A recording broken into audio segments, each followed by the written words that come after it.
বিসমিল্লাহির রহমানির রহিম। কুল ইন কুনতুম তুহিব্বুনাল্লাহা ফাত্তাবিউনি ইউহিব্বুকুমুল্লাহ ওয়া ইয়াগফির লাকুম যুনুবাকুম আল্লাহু গফুরুর রহিম। সমসাময়িক দুই একটা কথা না বললে নয়। আজকে 1 থেকে 2 দিন যে একটা বিষয়ে আমাদের সামনে ঘুরপাক খাচ্ছে, ফেসবুক খুললে, ইউটিউব খুললে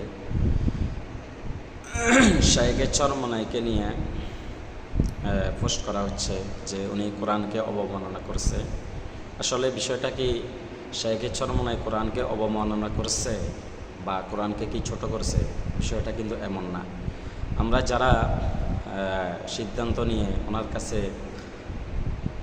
নোটিশ পাঠিয়েছি, তো নোটিশটা পাঠানোর আগে একটা ভাবার দরকার ছিল যে উনি কি বলেছে। আমাদের দেশে আহলে কোরআন যারা, তারা বলে শুধু কোরআন দিয়ে সব কিছু সমাধান করবে। আসলে কিন্তু বিষয়টা এমন না। বিষয়টা হলো, আপনি কোরআনকে বুঝতে হলে হাদিস লাগবে।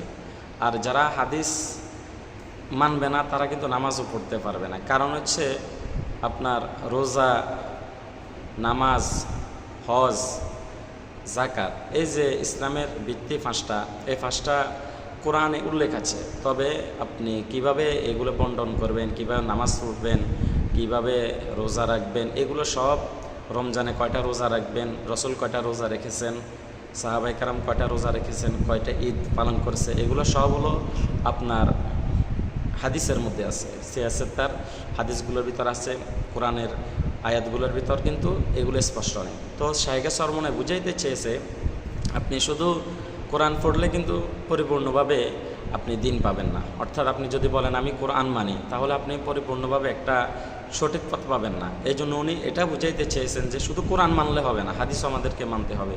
এখন এই জিনিসটা বুঝাইতে গিয়ে শায়েখে চরমনাই আপনাদেরকে বুঝাইতে চেয়েছে এক বিষয়, যারা বুঝার তারা বুঝেছে।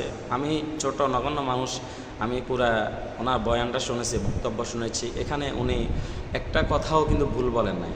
আমরা যারা বলতেছি উনি ভুল বলছে, আসলে কিন্তু উনি ভুল বলে নাই। ভুল বলার মতো ব্যক্তি ভুল হতেই পারে, তবে এখানে ভুল আমরা পাইনি। আশা করছি আপনারা বুঝতে পেরেছেন।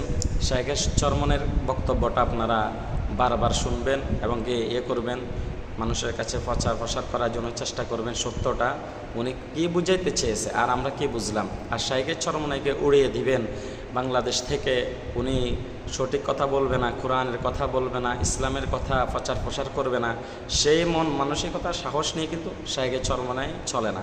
অতএব আমরা যারা শায়েখে চরমনাইকে নিয়ে বিরোধিতা করতেছি, তারা কয়েকবার ভাববেন, চিন্তা করবেন যে নোটিশটা দেওয়া কি ঠিক হয়েছে।